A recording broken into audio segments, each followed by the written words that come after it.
Hindenburg का दावा क्या झूठ क्या सच। बड़े बड़े उद्योगपति हैं और जब चुनाव में मुद्दा बन जाएं अडानी और अंबानी और इनसे जुड़ी कोई खबर आए, शेयर मार्केट गिरे और उठे, तो आपको खबर दिखाना जरूरी है। खबर क्या है, चलिए खबर की बात कर लेते हैं। अडानी और अंबानी का नाम जब चुनाव में मुद्दा बन जाए तो उनसे जुड़ी कोई खबर आ जाए तो आपको बताना पड़ेगा ना। एक और रिपोर्ट आ गई है, बहुत ज्यादा बवाल मच गया है। क्या हुआ है, सब कुछ जानना चाहते हैं तो चलिए विस्तार से बता दो।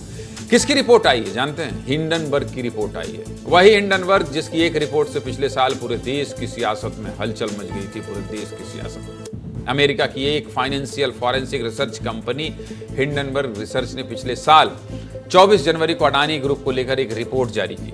इस रिपोर्ट के सामने आने के बाद अडानी ग्रुप की लिस्टेड कंपनियों के शेयरों में भारी गिरावट आई और फिर एक बार 10 अगस्त को हिंडनबर्ग ने एक रिपोर्ट जारी की, जिसके बाद हलचल मच गई। इस बार हिंडनबर्ग के निशाने पर भारत के मार्केट रेगुलेटर सेबी यानी securities and exchange board of India, SEBI की चेयरपर्सन माधवी पुरी।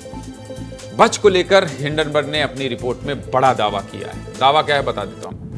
हिंडनबर्ग ने अपनी रिपोर्ट में दावा किया है कि माधवीपुरी बुच और उनके पति धवल बुच की अडानी ग्रुप से जुड़ी ऑफशोर कंपनी में हिस्सेदारी है। ऑफशोर फंड से गौतम अडानी के भाई विनोद अडानी से संबंध है। मामला सब समझ गए। पिछली बार गौतम अडानी पर डायरेक्ट आरोप लगाए थे, इस बार आरोप सेबी चीफ पर लगाए हैं। सेबी ने ही पिछली बार अडानी ग्रुप पर लगे आरोपों की जांच की थी। मामला समझ गया। फिर से एक बार इस रिपोर्ट ने भारत की राजनीति में हलचल मचा दी है। विपक्ष ने सेबी अडानी के साथ साथ मोदी सरकार पर भी निशाना साधा है।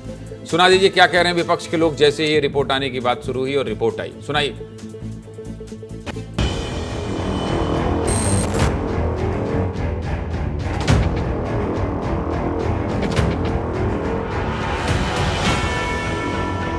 That there is a significant risk in the Indian stock market because the institution that governs the stock market is compromised.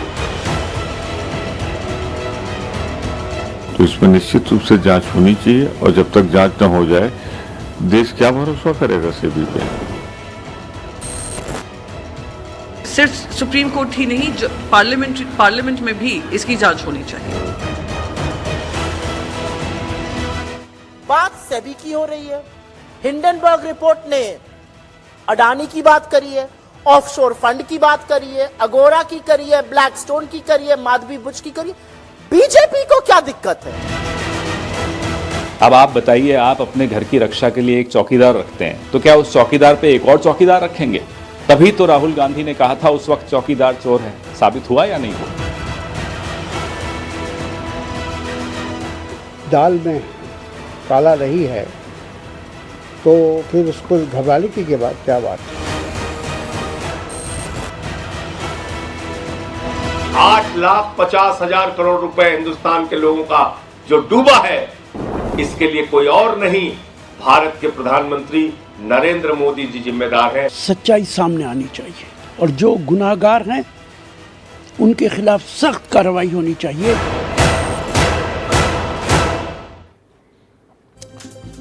इतनी हलचल मच गई है, इतनी सियासत शुरू हो गई है कि इस निवेश पर सेबी चीफ का भी बयान आ गया है। जिस निवेश को लेकर हिंडनबर्ग ने सेबी चीफ पर आरोप लगाया है, उस पर सफाई देते हुए सेबी चीफ ने क्या कहा है? कहा है कि हिंडनबर्ग रिपोर्ट में जिस फंड का जिक्र उसमें निवेश 2015 में किया गया था और जिस वक्त मैंने निवेश किया मैं सिंगापुर में रह रही थी और तब मैं सेबी की सदस्य नहीं थी।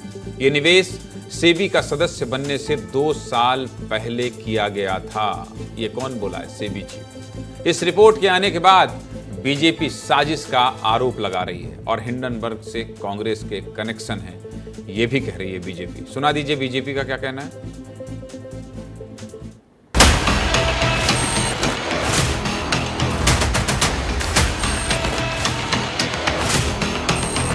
हारने के बाद अब वो भारत को आर्थिक रूप से अस्थिर करने के षड्यंत्र में जुटे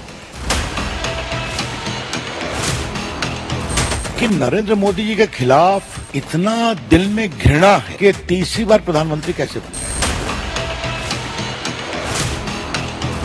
फिर से एक बार कांग्रेस का हाथ आर्थिक अराजकतावादियों के साथ, आर्थिक आतंकवादियों के साथ। देश के लोगों को सावधान रहना चाहिए। ये तो देशद्रोहियों का काम हो सकता है, लोगों को भरम फैला। जांच का फलाफल आया नहीं, उसके पहले राजनीतिक फलाफल आने लगे। इसका मतलब संस्था की स्वायत्तता पर ही लोग सवाल खड़ा करते हैं। आज भी वही इंदिरा गांधी की तानाशाही वाली आत्मा कांग्रेस के नेताओं में घूम रही है।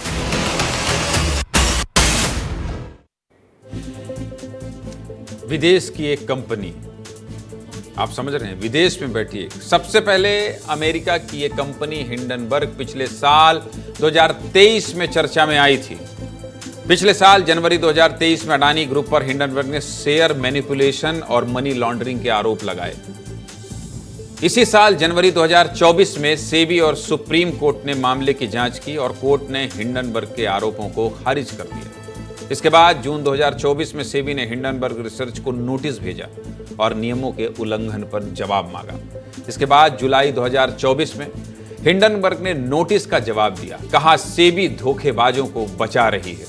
जवाब तो दे दिया, लेकिन अगस्त में हिंडनबर्ग फिर से मोटी रिपोर्ट लेकर आया और इस बार हिंडनबर्ग ने सेबी चीफ पर अडानी ग्रुप से जुड़ी कंपनियों में हिस्सेदारी का आरोप लगा दिया है, जिसके बाद ये सियासत हो रही।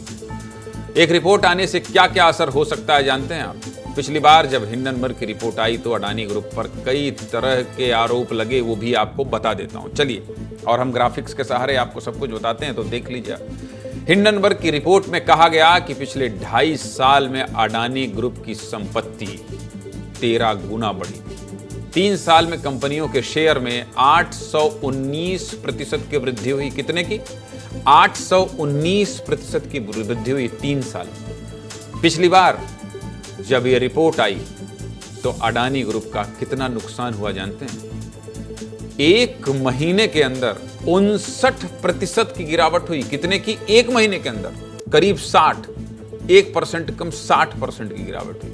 24 जनवरी 2023 को जिस शेयर का प्राइस 3442 था, वो 22 फरवरी 2023 को 59% गिरकर 1404 पर आ गया। समझ गए कितना नुकसान हुआ? आप प्रतिशत से आंकड़ों पर मैं ले जाकर आपको समझा रहा हूं, आप समझ गए। अब जब रिपोर्ट आई है, इसके बाद भी अडानी ग्रुप के 10 शेयर में से 8 शेयर आज गिरे हैं। अब देखना है आगे ये बवाल कितना बढ़ता है।